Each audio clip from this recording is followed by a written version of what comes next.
Welcome to the deep dive. Today, we're plunging into a topic that truly impacts all of us: how to live well for longer. We're talking about extending your health span. That's right. It's not just about adding years to your life, but crucially, adding life to your years. Okay, so health span, what exactly does that mean? Well, health span is that vital period where you're free from chronic diseases and debilitating conditions. It's about maintaining vitality, independence, and, a high quality of life as you age. Got it. And to guide our exploration today, we've taken a deep dive into the groundbreaking work of legendary scientist Eric Topol, Ah, yes, Topol. specifically his best-selling new book, Superagers, and also his popular Substack newsletter, Ground Truths. He's compiled an incredible amount of research on what genuinely moves the needle for healthy aging. He really has. Our mission today, then, is to pull out the most important and, frankly, surprising takeaways from his extensive work. We'll cover key pillars of health span, diet, exercise, sleep. And some cutting-edge science, too, right? Exactly. Some emerging insights. So, yeah, let's explore these foundational areas. All right, to begin our deep dive, let's start with something as fundamental as what we eat.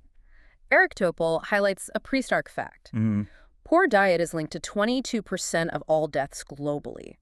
I mean, that's a higher percentage than tobacco, cancer, or hypertension. It's staggering. Yeah. Yet with, 60,000 diet books on Amazon alone, figuring out what a healthy diet actually is can feel incredibly overwhelming. It really can. And what's particularly striking in Topol's work is his intense focus on ultra-processed foods, or UPFs. He doesn't mince words about them. How does he describe them? He calls them alien, industrially produced, unnatural substances. They're not even food. Basically, these aren't ingredients you'd typically find in a home kitchen. Okay. And the damage they inflict seems to come from two main angles. First, chemically, they're just loaded with additives and industrial ingredients, things like artificial coloring, high fructose corn syrup, artificial sweeteners, maltodextrin, dextrose, lactose. Usual suspects. Right. Hydrogenated oils, palm oil, emulsifiers like soy lecithin, xanthan gum. The list goes on. And the second angle. That's the physical processing. Right. The manufacturing involves molding, extrusion, pre-frying. It's all designed to maximize digestibility and speed up absorption. Which causes those blood sugar spikes. Exactly. Blood glucose and insulin spikes. It's the complete opposite of how natural fiber-rich foods work, which slow down digestion. Topol actually points to the NOVA classification system as a helpful guide here. How does that work? It basically categorizes foods into four groups: unprocessed, processed culinary ingredients, processed foods, and then ultra-processed foods. It helps you see just how much industrial tinkering has gone into something. And the impact of these UPFs, Topol shows it's really significant. There was an NIH trial led by Kevin Hall. Yes, that one was eye-opening. It really was. Yeah. People on an ultra-processed diet ate an extra 500 calories a day just naturally and gained weight, while those on the unprocessed diet, they actually lost weight. That's a pretty clear signal, isn't it? This overeating is intricately linked to a disruption of our natural gut-brain signals. And the health risks aren't trivial. Not at all. There's a sharply heightened risk for a whole range of cardiovascular and metabolic diseases. We're talking abnormal lipid levels, insulin resistance, widespread inflammation. Wow. Yeah, studies have shown notably higher risks for conditions like metabolic syndrome. That's an 80% increased risk. 40% for type 2 diabetes, 23% for hypertension, 55% for obesity, and even a 66% higher risk for cardiovascular death. That's huge. And what about cognitive effects? That's concerning too. For older adults, even a modest 10% increase in UPF intake is linked to a 16% increased risk of cognitive impairment.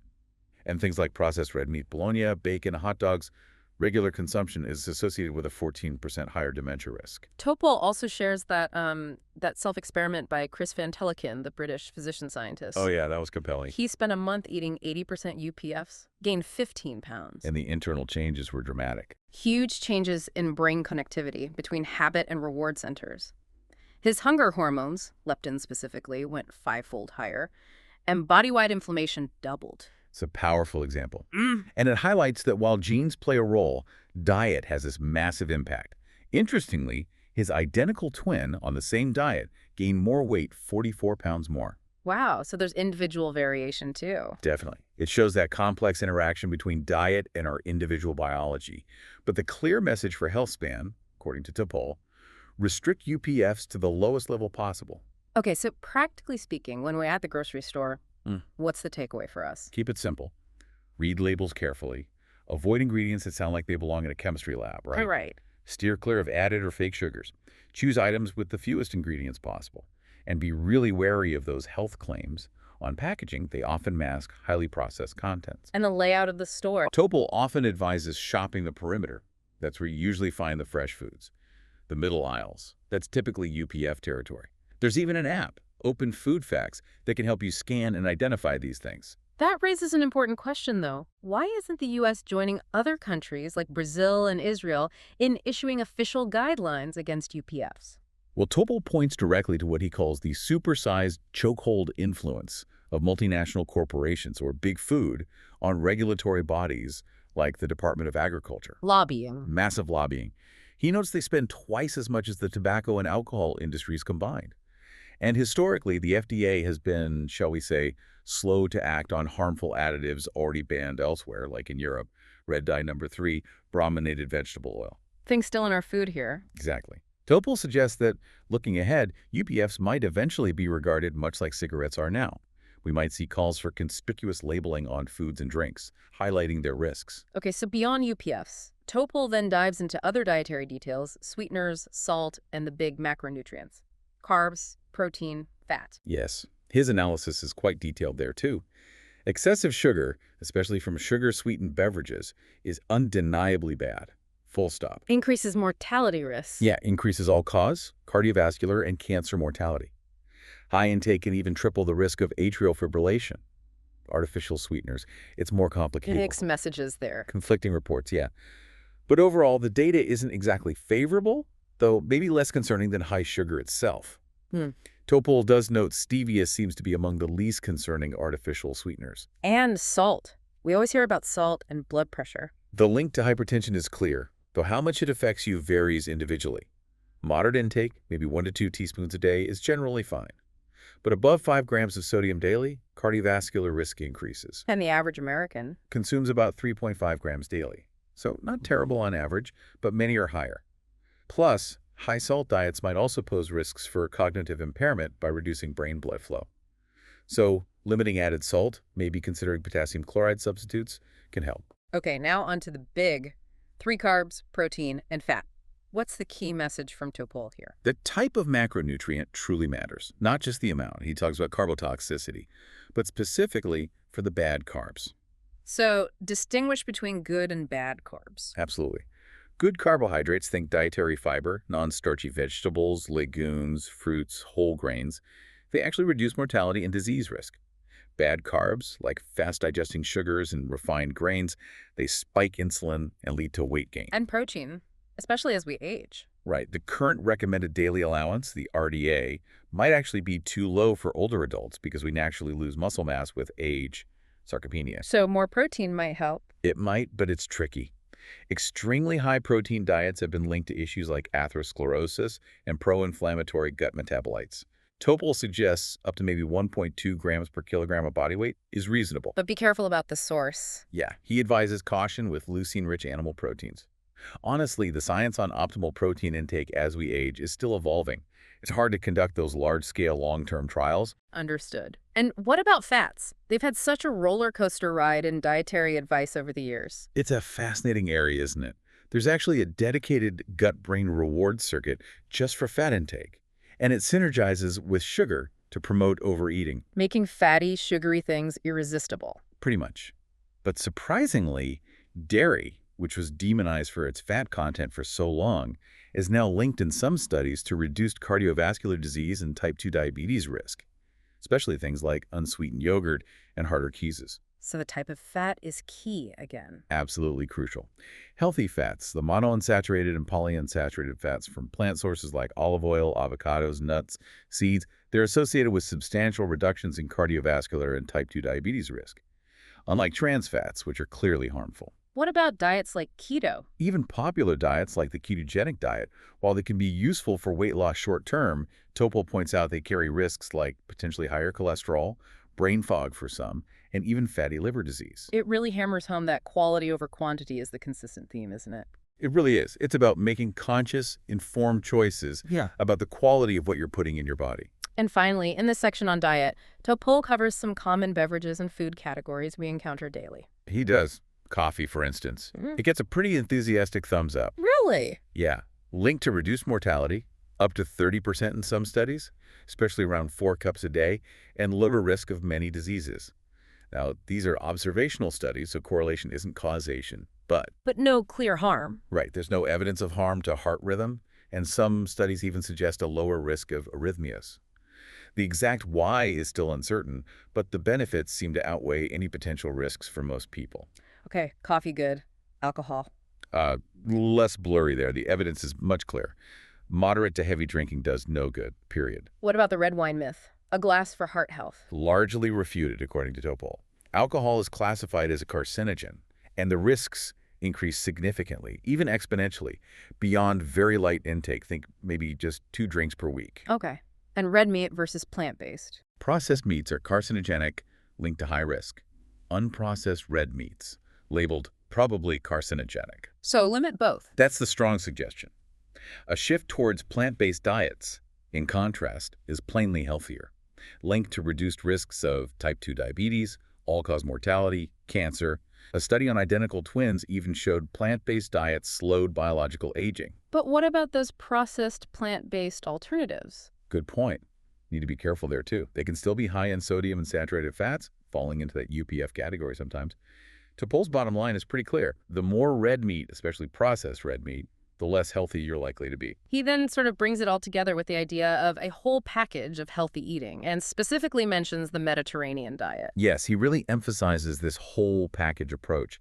It consistently shows benefits like reduced cardiovascular and all-cause mortality. We're talking fruits, vegetables, legumes, whole grains, nuts, seeds, healthy fats like olive oil and avocados, fatty fish. The classic. Exactly. Olive oil itself is tied to about a 20% lower all-cause mortality and reduced dementia risk. These whole foods are rich in fiber, which directly counteracts the harms of those UPFs we discussed. And the Mediterranean diet has good evidence. Robust support. Multiple randomized trials show significant reductions in deaths from nearly every major cause: cardiovascular diseases, cancer, neurodegenerative diseases. While newer variations like green MED diets show promise, the traditional Mediterranean diet remains the most validated for positive outcomes. That's a lot to practical guidance on food. So for many of us, the next question is, what about supplements? Should we be taking handfuls of pills? Supplements.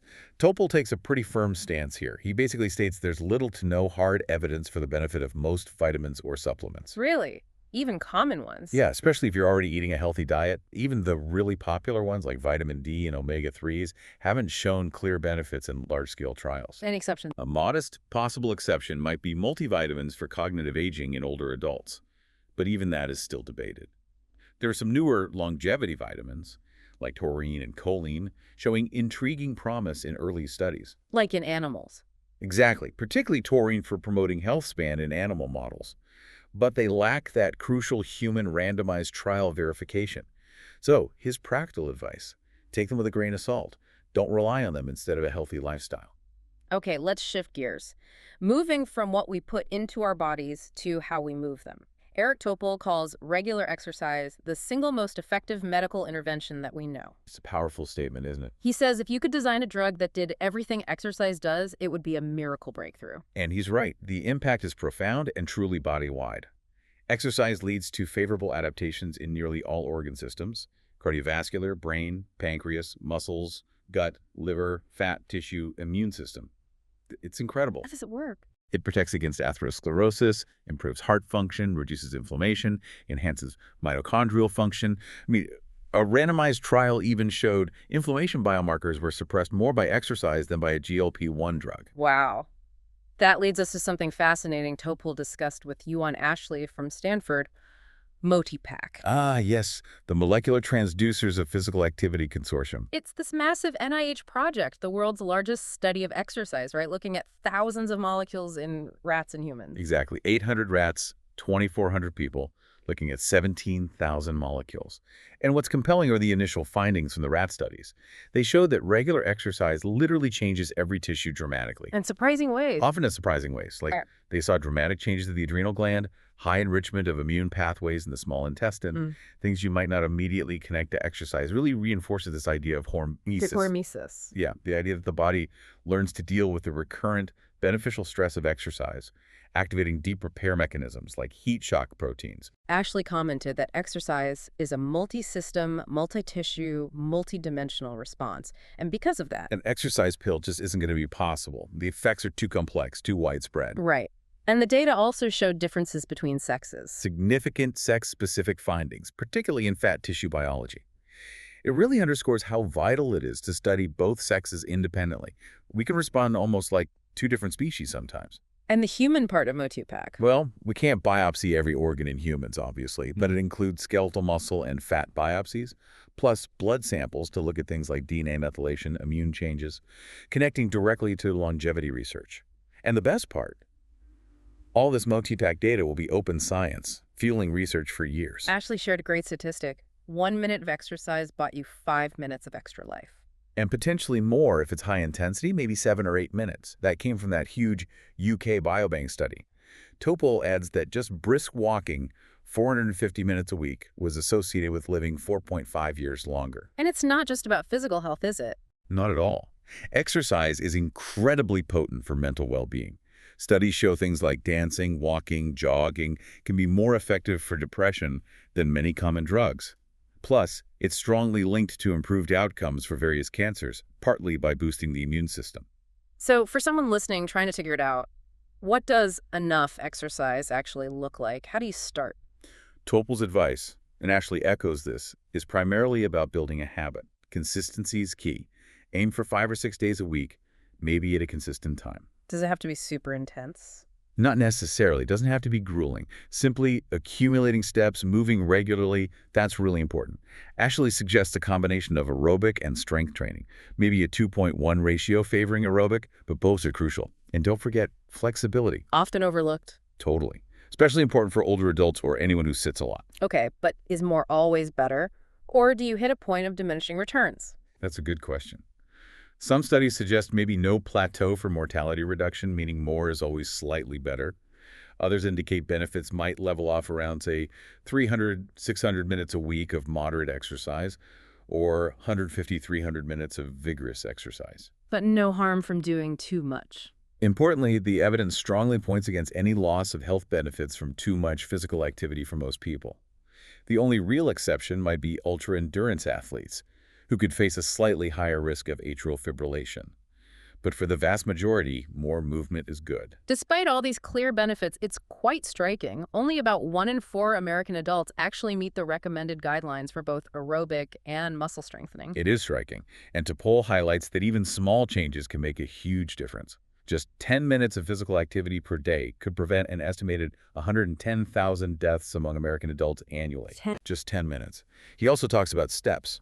While 10,000 steps isn't some magic, scientifically validated number, the benefits start way lower. Like 2,700 steps for older women showed benefits. Significant reductions in mortality and cardiovascular events are seen up to around 8,800 steps per day. And walking faster gives more protection against type 2 diabetes. Now, Topol, as a cardiologist, made a point about his own past thinking. Yes, he mentioned his past mistake of only stressing aerobic exercise. Now he strongly emphasizes strength, resistance, and balance training too. Why is that so important? Because muscle mass and strength decline significantly after age 50, that sarcopenia we mentioned. Resistance training, even just 60 minutes a week, is associated with a 25% reduction in all-cause mortality. Wow. Plus benefits for cardiovascular health, cancer mortality, sleep quality, bone density, mental well-being. It covers so much. Topol encourages checking things like grip strength. It's a key prognostic metric. And practicing balance, like simple one-leg stands. And avoiding sitting too much. Crucial. He stresses avoiding prolonged sitting, as it's independently linked to increased all-cause and cardiovascular mortality, even if you exercise regularly. You can't fully exercise away the harms of being sedentary all day. The synergy between exercise and diet seems important too. Topol mentions a study on pre-diabetes. Right, combining calorie restriction with multimodal exercise, meaning different types of exercise, showed much greater improvements in insulin sensitivity than diet alone. They work better together. Definitely. And for anyone thinking, oh, I'm too old, it's too late to start. Topol shares that inspiring story of Richard Morgan, 93 years old. Took up rowing in his 70s. Now he's winning world championships, has the fitness level of someone decades younger. Amazing. It truly suggests there's effectively no age limit to countering or maybe even reversing some age effects through exercise. It's never too late. Okay, so we've covered diet and exercise. Next up, sleep. Topol dives deep into that magical sense of restoration we get from good sleep and why it's so vital for health span. Absolutely. And the really big discovery here in the last decade or so is the brain's glymphatic system. The brain's what now? Glymphatic system. Think of it like a dedicated plumbing network in the brain.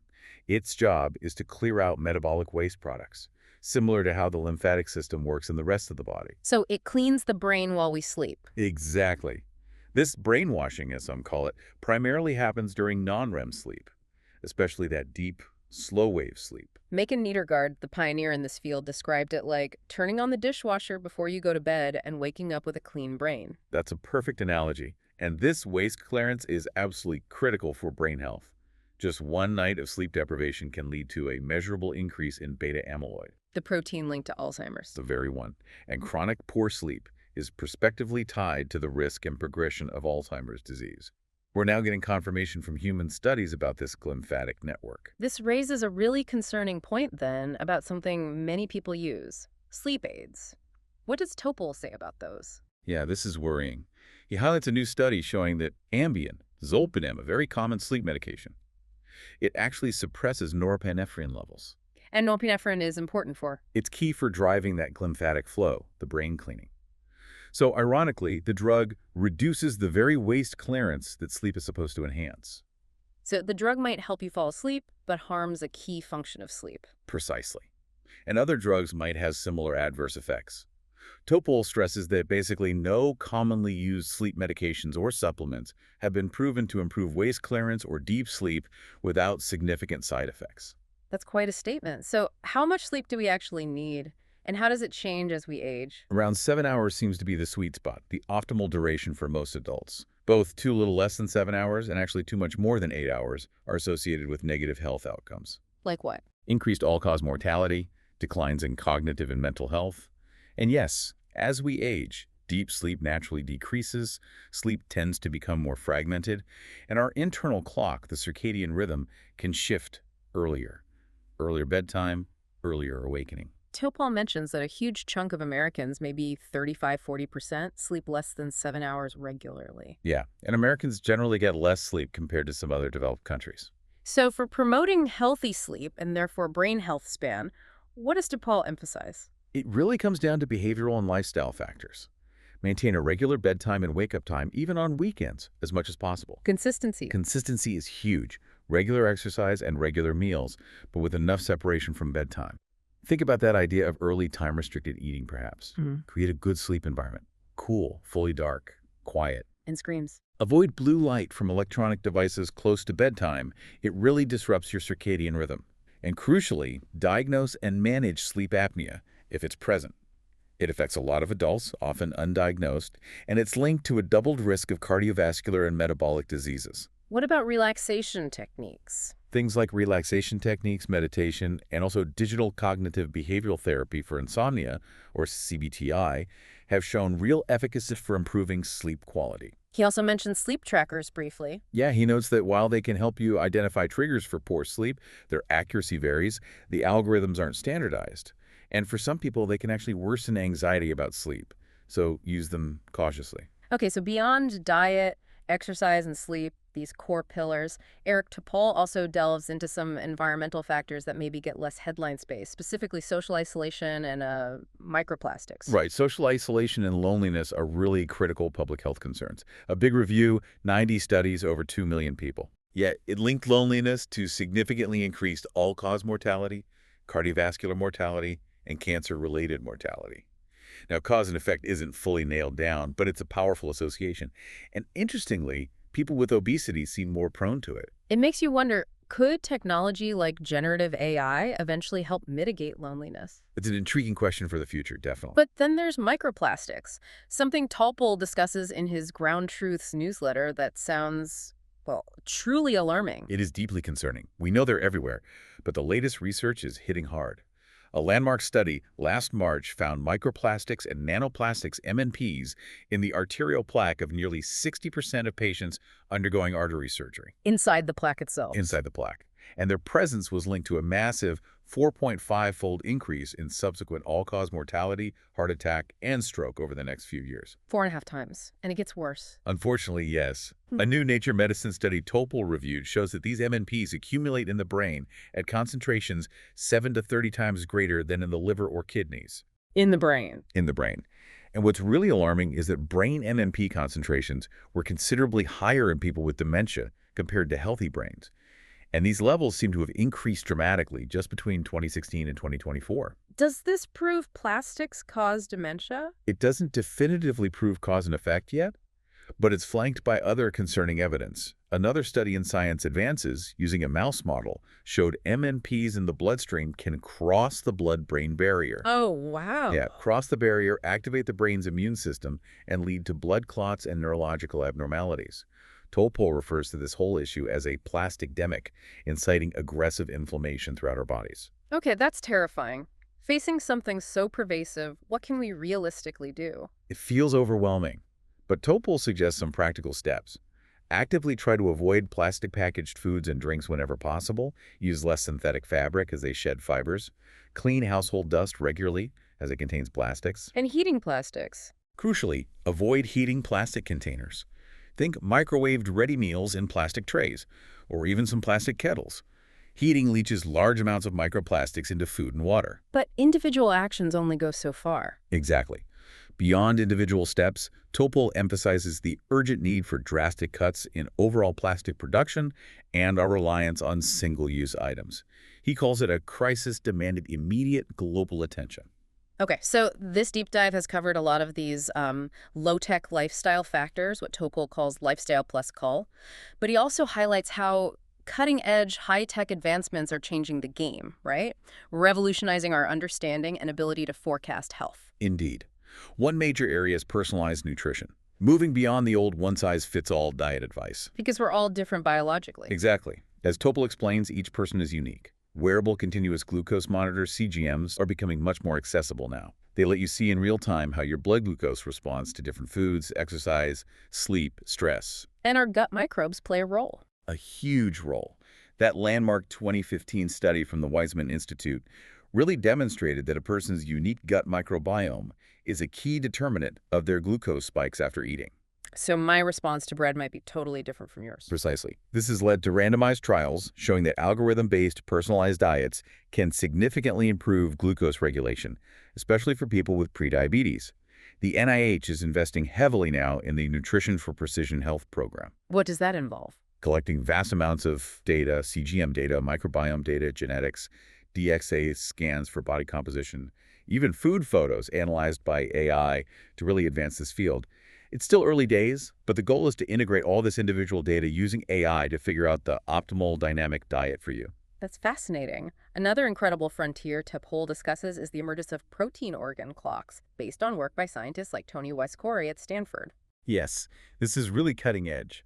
It involves measuring thousands of proteins in just a tiny blood sample, and then using AI to identify specific patterns, clusters of proteins, that reflect the biological age of individual organs. Oh, so not just your overall biological age, but the age of your heart, your brain, your liver. Exactly. And these organ age gaps, where, say, your heart is physiologically much older than your chronological age, are linked to increased risk of specific diseases down the line.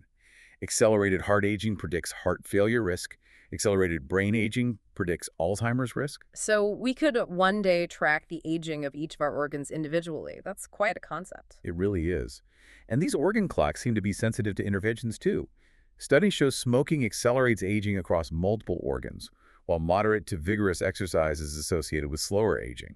This approach could be huge for identifying high-risk individuals really early for targeted prevention. And speaking of early detection, perhaps one of the most exciting breakthroughs Topol discusses is that new blood test for Alzheimer's disease, pTau-217. This is a potential game changer.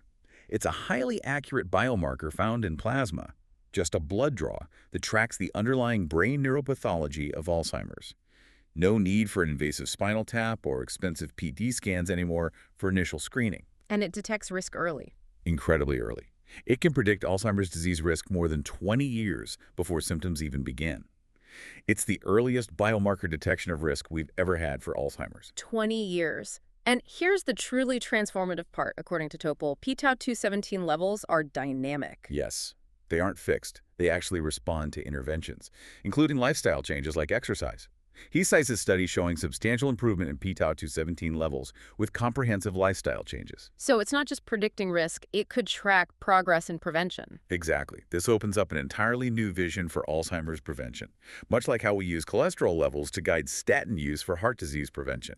Topol believes p-tau217 will become a key part of risk assessment. Identifying high-risk people decades in advance. Years, even decades, so they can intervene proactively with these powerful lifestyle factors we've discussed, or perhaps with new drugs as they become available.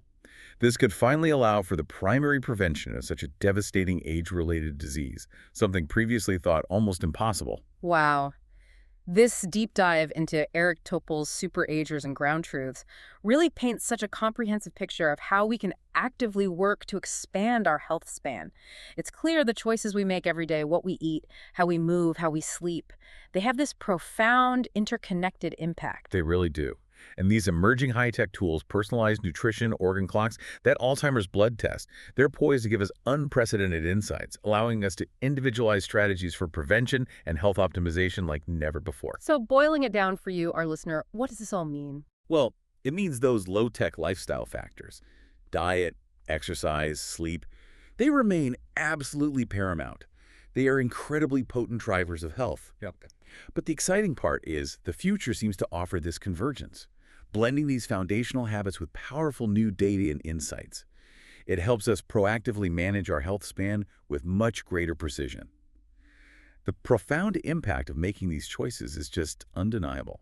So maybe consider this. In a world just flooded with health information, sometimes contradictory, often overwhelming, what simple, consistent change might you prioritize this week? Something tangible to actively build your own health span, knowing the incredible, multifaceted benefits it can bring. Yeah, take a moment to reflect on that. We really hope this deep dive has given you some valuable nuggets of knowledge to chew on, and maybe even spark some new ideas for your own path to a longer, healthier, and definitely more vibrant life.